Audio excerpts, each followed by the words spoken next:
महाराष्ट्र में महायुति की बंपर जीत के बाद अब बीजेपी का चेहरा ही मुख्यमंत्री होगा। माना जा रहा है कि बीजेपी ने प्लान भी लॉक कर दिया है, यानी फडणवीस ही अगले मुख्यमंत्री हो सकते हैं। तो सवाल है कि एकनाथ शिंदे का अगला प्लान क्या होगा? क्या वो टीम मोदी में इंटर करेंगे या फिर सीएम पर जारी सस्पेंस में सरप्राइज बाकी है? देखिए रिपोर्ट।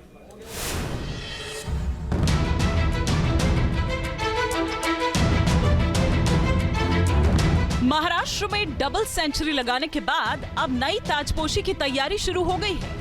इसी सिलसिले में मुख्यमंत्री एकनाथ शिंदे ने अपना इस्तीफा दे दिया है। अगली सरकार गठन से पहले तक वो कार्यवाहक मुख्यमंत्री बने रहेंगे। लेकिन सवाल ये है कि फडणवीस बनेंगे सीएम या शिंदे राज कायम?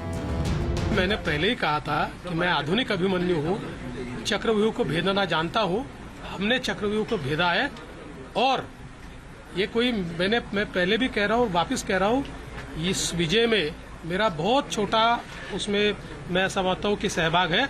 एक ये हमारी जो पूरी टीम है, इस टीम ने इस विजय को लाया है। महायुति की महाविजय संबोधन पर देवेंद्र फडणवीस ने अघाड़ी वालों को कुछ ऐसे ही सुनाया था। तो क्या बीजेपी का ये अभिमन्यु फिर से सत्ता सिंहासन पर काबिज होगा? बीजेपी संघ के नेचुरल चॉइस बने देवेंद्र फडणवीस फिर से मुख्यमंत्री हो सकते हैं। नतीजों के बाद 23 नवंबर की शाम फडणवीस नागपुर में जाकर मोहन भागवत से मिले भी थे। ऐसे में देवेंद्र फडणवीस मुख्यमंत्री पद की रेस में सबसे आगे नजर आते हैं। 2014 से 2019 तक लगातार 5 साल देवेंद्र फडणवीस मुख्यमंत्री रहे हैं। माना जा रहा है कि उनका नाम रेस में सबसे आगे है। हालांकि पत्ते न शिंदे की सेना खोल रही है और न ही बीजेपी। देवेंद्र फडणवीस ने लोकसभा चुनाव के शायद 2 या 3 महीने पहले या 6 महीने पहले उन्होंने ये कह दिया था कि लोकसभा चुनाव भी और विधानसभा चुनाव भी एकनाथ शिंदे के ही नेतृत्व में लड़ा जाएगा। लेकिन ये कहीं कोई बात नहीं आई थी कि उसके बाद मुख्यमंत्री एकनाथ शिंदे ही होंगे। और आज जब सबसे ज़्यादा विधायक लाने वाला सबसे बड़ा दल अगर अपनी तरफ से हर जगह बिहार फार्मूला अपनाएगा तो फिर तो उसको राजनीति से अलग ही हट जाना चाहिए। फिर उसका असर भारतीय जनता पार्टी के अपने कार्यकर्ताओं पर कितना पड़ेगा? शिंदे का रोल क्या होगा?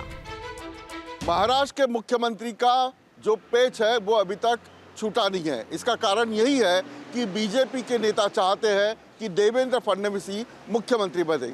दूसरी ओर एकनाथ शिंदे की शिवसेना के नेता चाहते हैं कि मुख्यमंत्री पद ये एकनाथ शिंदे को मिलना चाहिए।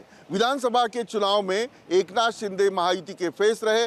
लाडली बहन योजना अच्छी तरीके से लोगों के पास पहुंच गई और महायुति को इतनी बड़ी जीत हासिल हुई। इसी को लेकर एकनाथ शिंदे के शिवसेना के जो विधायक है ये मांग कर रहे हैं कि एकनाथ शिंदे को ही मुख्यमंत्री बनना चाहिए। लेकिन ये सारा निर्णय जो है वो दिल्ली में बैठे अमित शाह और नरेंद्र मोदी लेंगे। भले ही महायुति के धुरंधर सीएम पद को लेकर पत्ते ना खोलें, लेकिन अंदर खाने प्रेशर पॉलिटिक्स का गेम भी जारी है। ये बताया जा रहा है कि शिंदे 2022 वाले फॉर्मूले पर ही अड़े हुए हैं और महायुति को मराठी चेहरा देने का दम भर रहे हैं।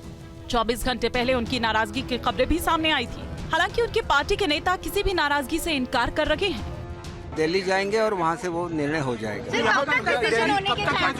दिल्ली से पर्यवेक्षक भी आने वाले हैं बीजेपी के, कब तक आएंगे इसके बारे में आप देखिए, इसके बारे में मुझे कुछ पता नहीं है। आप बीजेपी के प्रवक्ता को पूछेंगे तो उनको शायद मालूम होगा। लेकिन आज तक ये कम्युनिकेट मेरे जब तक मैं जानता हूँ आज तक ये कम्युनिकेट नहीं हुआ। इस बार चुनाव में ही बीजेपी सबसे बड़ी पार्टी नहीं बनी, बल्कि जून 2022 में जब शिवसेना तोड़कर शिंदे की सेना ने बीजेपी से हाथ मिलाया था, तब भी बीजेपी 104 सीटों पर काबिज थी।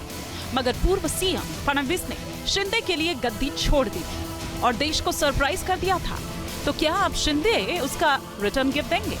Team news nation. News nation अब व्हाट्सएप पर खबरों की ताजा अपडेट के लिए न्यूज नेशन के इस QR कोड को स्कैन करें।